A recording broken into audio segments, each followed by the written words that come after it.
చిన్న ప్రార్థన చేసుకుందాం. మహోన్నతుడైన తండ్రి, సర్వోన్నతుడ, సృష్టికర్త, జీవాధిపతి, మా ఆత్మలకు కన్న తండ్రి, నీకు వందనాలు. ఈ ఉదయకాల సమయంలో వాక్యం ద్వారా మాతోని మాట్లాడి మా జీవితాల్లో ఉన్నటువంటి నిరాశ, నిస్పృహ, నిస్తేజాన్ని తీసివేసిన ఆయన ప్రభా, నీ వాక్యం ఆయన ప్రభా శక్తిని మాకు అనుగ్రహించి నీ పనికి వచ్చే సాధనాలుగా మేమందరం మారటానికి సహాయం చేయమని వేడుకుంటూ యేసు పరిశుద్ధ నామములో ప్రార్థించి బ్రతుకులాడు వేడుతున్నాను తండ్రి, ఆమేన్. అందరికీ వందనాలమ్మా. మరి నేను మీలో చాలామందికి తెలుసు, మరలా దేవుడు మీ మధ్యన నిలువబడి మీ అందరితో వాక్య పరిచయం చేసే భాగ్యాన్ని దేవుడు ఇచ్చాడు. అందును బట్టి మరి దేవునికి వందనాలు తెలియజేస్తున్నాను. అవకాశం ఇచ్చిన సంఘాన్ని కూడా జ్ఞాపకం చేసుకుంటున్నాను. ఇప్పుడు టెంపరేచర్ ఎంత ఉందంటే 37 ఉంది. ఈ టెంపరేచర్లో వాక్యం వినటం అనేది అంత ఆషామాషి విషయం కాదు. కాబట్టి నేను చాలా త్వరగా ముగిస్తాను. ఇప్పుడు 10:39 అవుతుంది. అరగంటలోగానే నేను ముగిస్తాను. నేను 20 నిమిషాలు చాలు. కొద్దిసేపు దేవుని వాక్యాన్ని విందాం.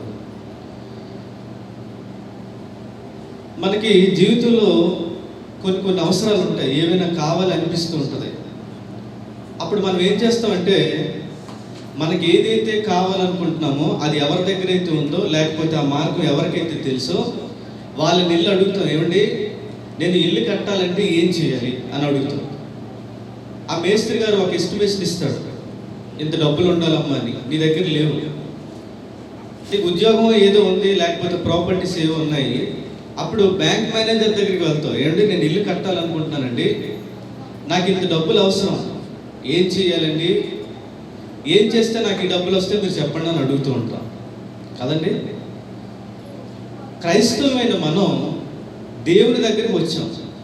ఎవరి దగ్గరికి వచ్చాం? మనం దేవుని దగ్గరికి వచ్చాం. ఎందుకు వచ్చామనంటే, ఏదో ఒక రోజున ఈ లోకాన్ని ఒక రోజున శాశ్వతంగా వదిలిపెట్టి వెళ్ళిపోతాం. మనం అక్కడ వారమే కానీ ఇక్కడ వారం కాదనే విషయం మనందరికీ బాగా తెలుసు.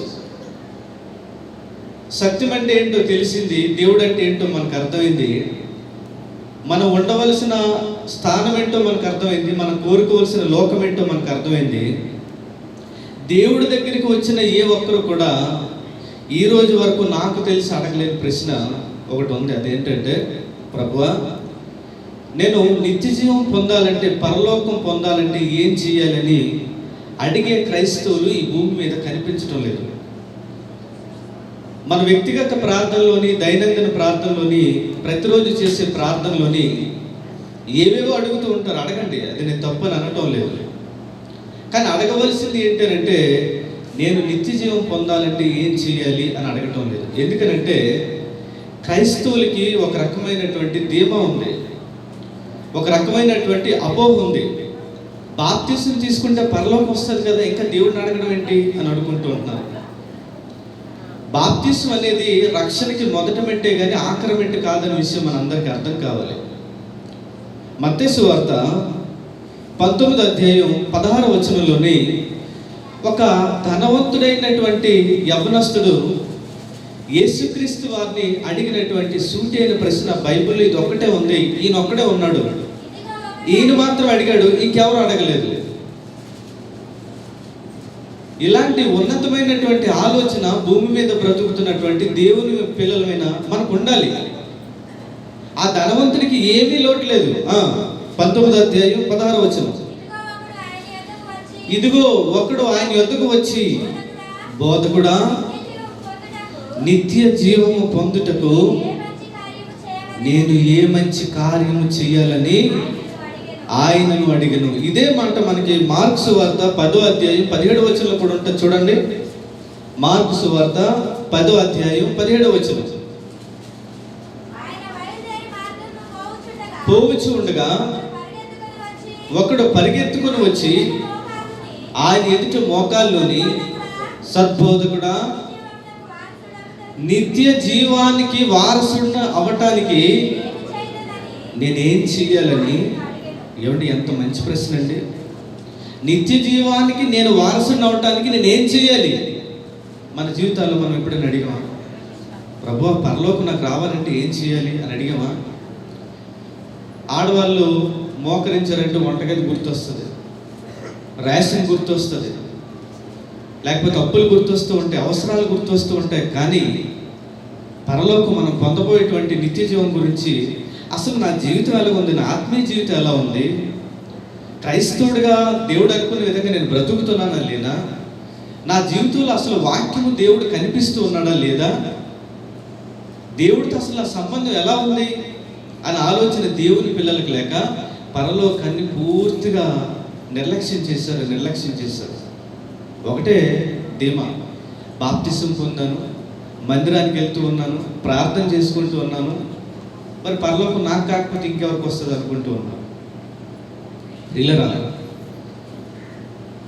బైబిల్ నూతన నిబంధనకుండే గొప్పతనం ఏంటంటే, బైబిల్లో 2 భాగాలు ఉన్నాయి మనకు తెలుసు, పాత నిబంధన, కొత్త నిబంధన. పాత నిబంధన ప్రతి మనిషిని కూడా బంధించింది. ఏం చేసింది? పాత నిబంధన ప్రతి మనిషిని బంధిస్తే కొత్త నిబంధన విడిపించింది. పాత నిబంధన మరణానికి అప్పగించింది, కొత్త నిబంధన జీవానికి మార్గం చూపించింది. పాత నిబంధన లాంటిది కాదు కొత్త నిబంధన.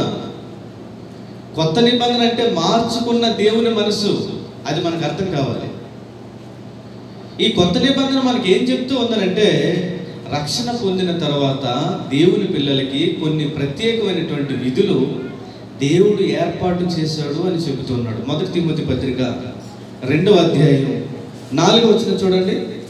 1 తిమోతి పత్రిక 2వ అధ్యాయం 4వ వచనం.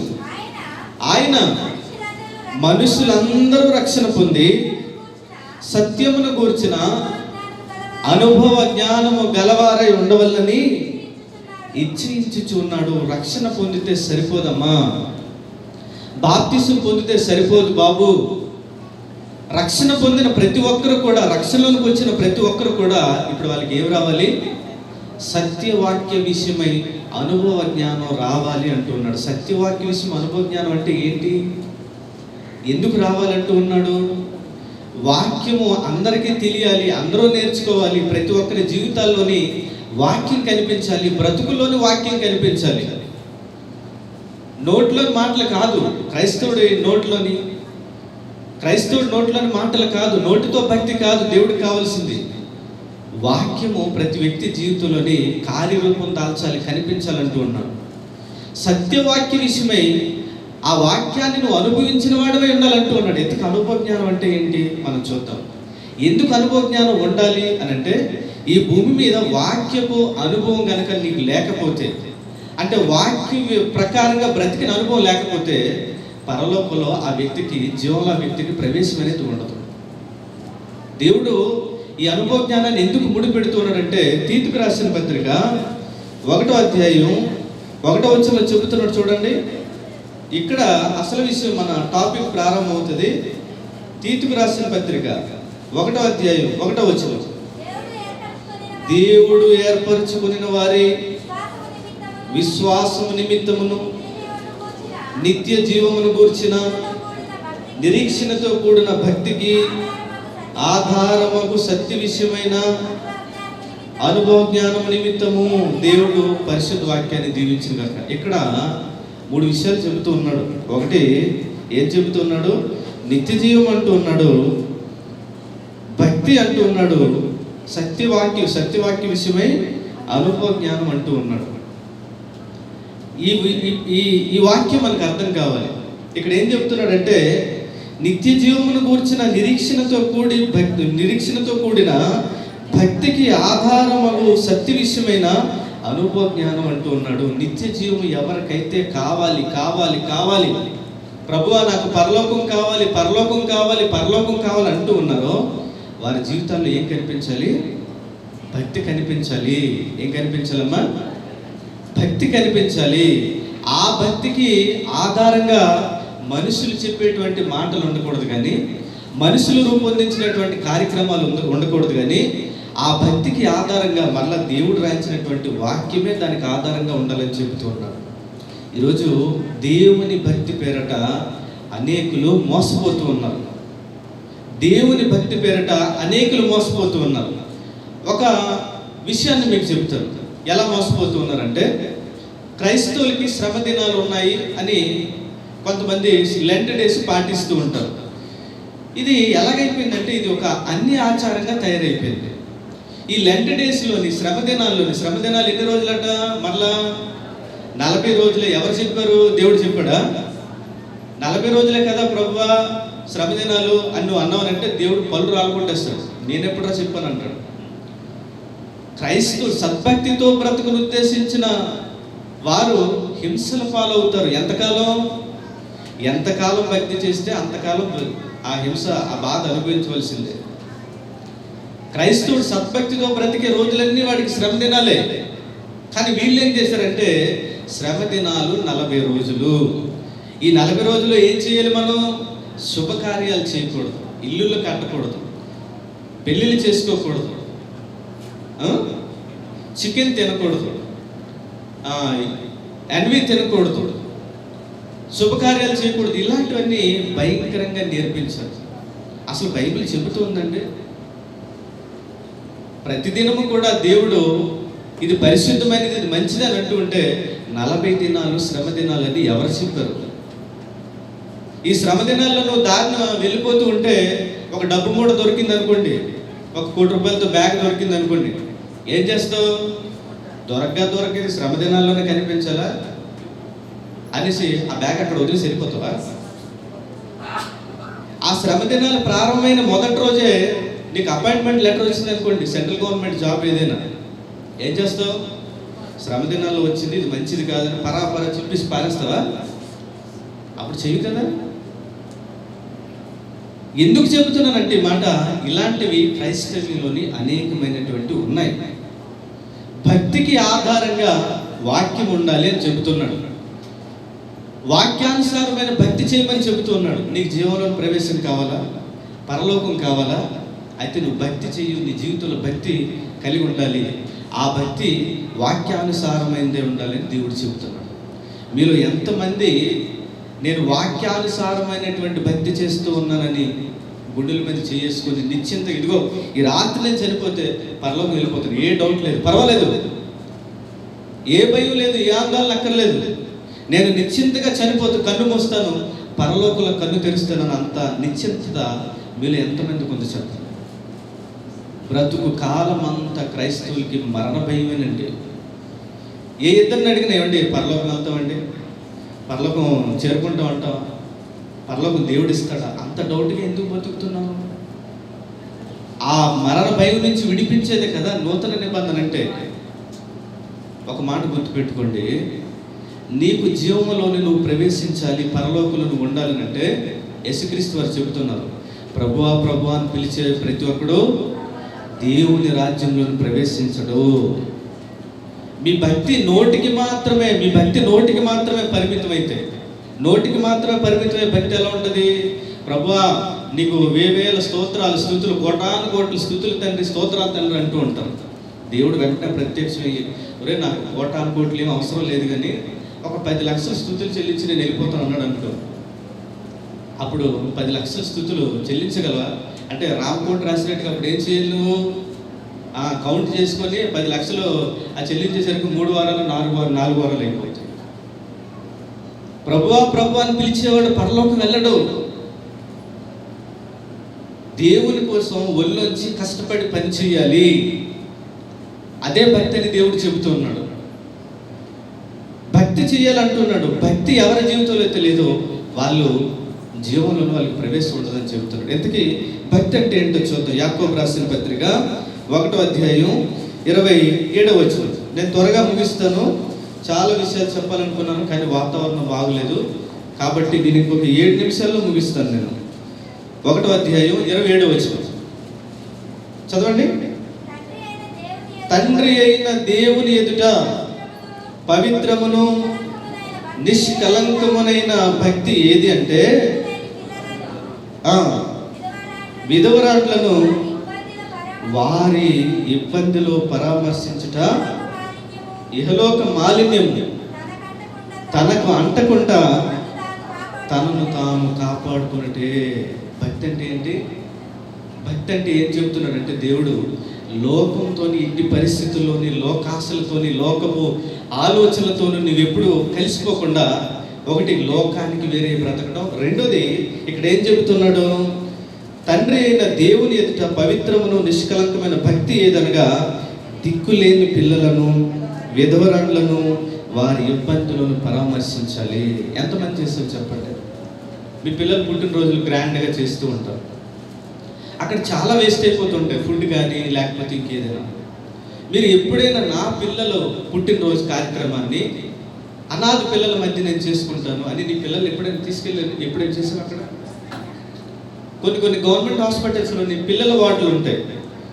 మాకు వైజాగ్ కేజీహెచ్లో ఆ పిల్లలకి హార్ట్కి సంబంధించి గుండె జబ్బులు ఉండేటువంటి పిల్లలకి ఒక వార్డు ఉంది. మేము సెమీ క్రిస్మస్ ఎప్పుడు కూడా అక్కడ వెళ్ళి చేసేవాళ్ళం. మీ చుట్టుపక్కల ప్రాంతాల్లో కూడా ఇలాంటివి ఉంటూ ఉంటాయి, అనాథ పిల్లలకు సంబంధించి, తల్లిదండ్రులు లేని పిల్లలకు సంబంధించి. నీ పిల్లలు పుట్టినరోజు చేసేటప్పుడైనా లేకపోతే ఏదైనా కార్యక్రమం చేసేటప్పుడు ఆ కార్యక్రమం దిక్కులేని పిల్లల మధ్య ఈ కార్యక్రమం చేద్దాం అనుకున్న మనసు ఎప్పుడైనా మీకు ఉందా? మీ జీవితంలో ఎప్పుడైనా చూసుకున్నట్లయితే మీరు అనేక సార్లు మీ ఫ్యామిలీ అంతటితోని మరి కొన్ని వెకేషన్స్కి వెళ్తూ ఉంటారు, పార్కులకని లేకపోతే దూర ప్రాంతాల్లో ఉండేటువంటి ఆ ప్రాంతాలను సందర్శించడానికి కానీ, ఆ బీచ్కో లేకపోతే ఇంకా దేనికో వెళ్తూ ఉంటారు. ఎప్పుడైనా నీ ఫ్యామిలీతోని అనాథ శరణాలయానికి వెళ్ళవా? విధవరాల ఇంటికి వెళ్ళావా? ఇబ్బందులు ఉన్నటువంటి విధవరాల ఇంటికి ఎప్పుడైనా వెళ్ళావా? భర్త లేని కుటుంబం, భర్తను కోల్పోయి ఉంది, ఆవిడ ఎంత నిరాశలో ఉంటుంది, ఎన్ని సమస్యల్లో ఉంటుంది ఆవిడ. ఆ ఇంటికి వెళ్ళి ఎప్పుడైనా బలపరిచావా? దేవుడు అదే చెబుతున్నాడు, వారి ఇబ్బందులని వారిని పరామర్శించాలి. వాక్యం చెబుతున్నటువంటి క్రియలు ఇవన్నీ కూడా లెంట్ డేస్ చేయడం వల్ల నీకు వచ్చే లాభం ఏమీ లేదు, పైగా దానివల్ల నష్టపోతావు కూడా. అది వాక్యానుసారమైనది కాదు. కానీ వాక్య సంబంధమైనటువంటి ఇలాంటి పనులు, దేవుడు చెప్పిన పని కనుక నువ్వు చేయకపోతే దేవుడికి నువ్వు నచ్చవు. ఇందాక పాస్టర్ గారు చెప్పినట్టుగా దేవుని మాట వినాలి, దేవుని మాట వినాలని దేవుడు కోరుతున్నాడు. జీవంలో నీకు ప్రవేశం కావాలంటే నీ జీవితంలో భక్తి ఉండాలి.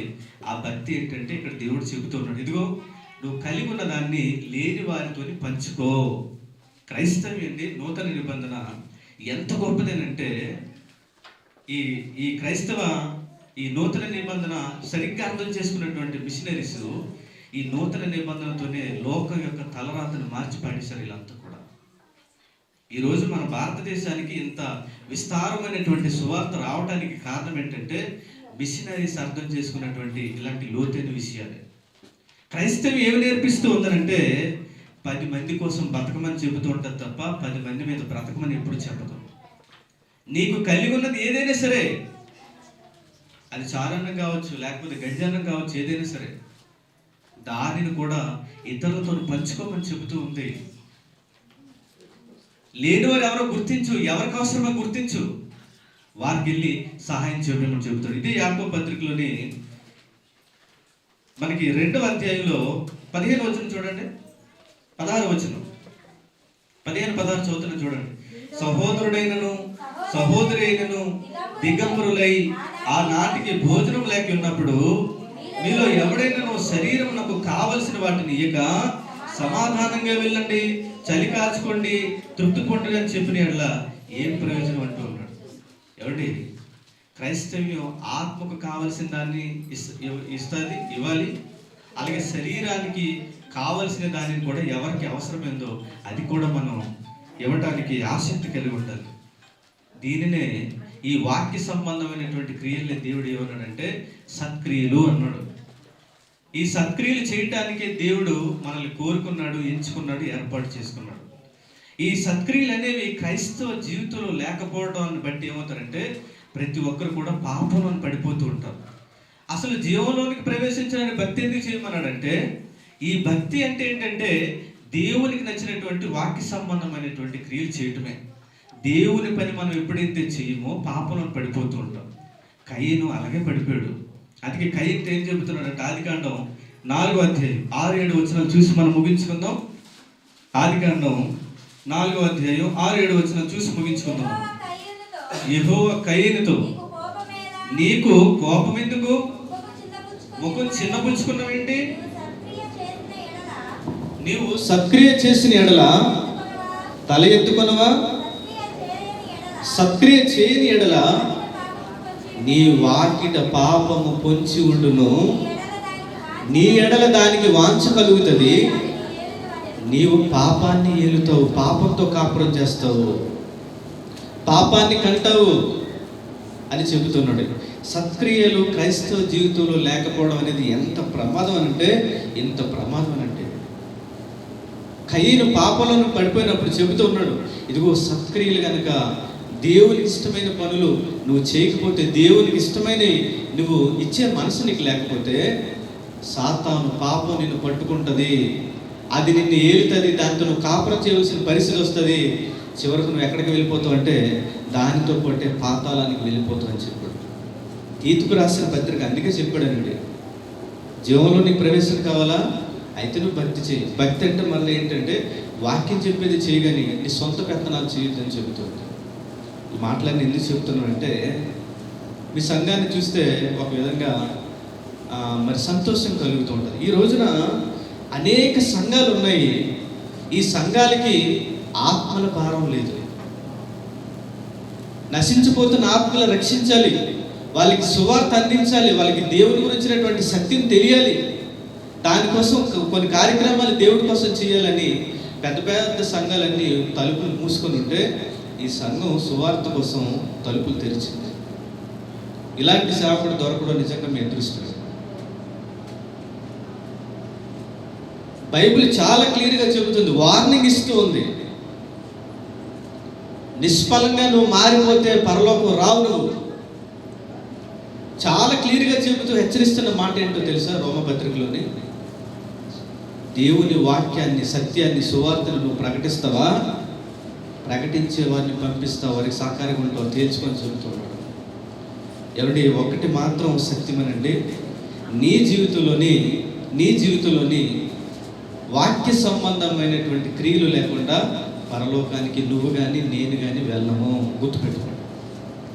నీ భార్య కోసం, నీ పిల్లల కోసం, నీ కుటుంబం కోసం, నీ ఇంటి కోసం, నీ ఒంటి కోసం ఎంత ఖర్చు పెట్టినా అదంతా ఇక్కడే ఉండిపోవాలి. మత్తయి సువార్తలో మనం చదువుకుని ఒక యవనస్తుడు వచ్చాడు, అయ్యా నేను నిత్య జీవం పొందాలంటే ఏం చేయాలన్నాడు. ప్రభు చెప్పాడు, నీకు అన్నీ ఉన్నాయి, కావాల్సినంత వెండి, బంగారం, డబ్బు, ఆస్తి, గీస్తి అన్నీ ఉన్నాయి, నీ ఆలోచన కూడా మంచిదే, కానీ ఒక్కటి కొదువుగా ఉంది. ఏంటంటే నీకు ఉన్న వాటిని అన్నింటినీ అమ్మేసి నువ్వు వచ్చి నన్ను వెంబడించని చెప్పాడు. ఆ మాట అతనికి చేంజ్ అయిపోయింది. ఈరోజు మనం కూడా అమ్మా దేవుడి కోసం నువ్వు బతకాలమ్మా, దేవుని కార్యక్రమం ప్రత్యక్షంగాను పరోక్షంగాను చేయాలి. ఎండ వాన చలి అని భయపడిపోయి ఇంట్లో కూర్చోవద్దు. దేవుడికి అది నచ్చదనంటే ఇలాంటి మాటలు మనకు నచ్చవు. ఎలాంటి నచ్చితే నువ్వే పని చేయక్కర్లేదమ్మా, ఇదిగో నీ సువార్త నేనే చేస్తాను, నీ ప్రార్థన నేనే చేస్తాను, నీ భక్తి నేనే చేస్తాను, నువ్వు నాకు చిన్న కానుక పంపించంటే అది చాలా మందికి ఇష్టం అవుతుంది. ఆ యవనస్తుడికి కూడా మాట నచ్చలేదు. ఏంటి ఇంకేదో చేయమంటాడు, మీటింగ్ పెట్టమంటాడు, ఇంకేదో చేయమంటాడు, మొత్తం అన్నీ అమ్మేసి వచ్చి పేదలకు పనిచేసి నన్ను వెంబడించమంటాడు ఏంటి అని వ్యసన పడుతూ వెళ్ళిపోయాడట. మనకి కూడా కొన్నిసార్లు దేవుని మాటలు నచ్చే విధంగా ఉండవు. దేవుని వాక్యం నచ్చదు మనకి, అయినప్పటికీ కూడా దానిని నువ్వు డైజెస్ట్ చేసుకోవాలి నీ ఆత్మీయ మేలు కోసం. కొద్ది రోజుల్లో ఏం జరిగిందో తెలుసా? ప్రభు చెప్పాడు, రే అమ్మేరా అని చెప్పాడు, ఆస్తిపాస్తులన్నీ అమ్మే నాతో వచ్చేయి, నన్ను వెంబడించు, అపోస్తుల్లో నువ్వు కూడా ఒకటిగా ఉంటావనంటే ఆ గొప్ప ధన్యతని యవనస్తుని విడిచిపెట్టుకున్నాడు. యేసుక్రీస్తు చనిపోయినా కరెక్ట్గా AD 70 ఏం జరిగిందో తెలుసా? రోమీలు వచ్చి దండయాత్ర చేసి యెరూషలేములో ఉన్న ప్రతి ఒక్కరిని చెరపట్టి ప్రతి ఒక్కరి ఆస్తులు తగలబెట్టేసి ఎంత భయంకరమైనటువంటి ఘోరాన్ని జరిగించారో తెలుసా?